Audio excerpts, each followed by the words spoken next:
সাগর পার অনেক সুন্দর,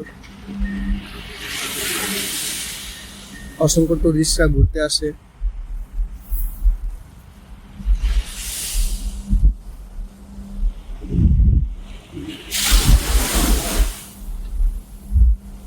আমি আমার মতো করে আসলাম সেই নদীর পাড়ে,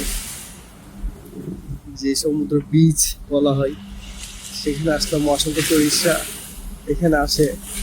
আসলে গরমের দিন অনেক আনন্দ করা যায়, কিন্তু শীতের দিন ওরকম বেশি মানুষ দেখা যায় না। আর এখন প্রচন্ড শীত এদিকে, যার কারণে মানুষ বেশি টুরিস্টরা আসে না। গরমের দিনে আসলে হয়তো এই জায়গাগুলো বড় টুরিস্ট আকর্ষণ থেকে বেশি।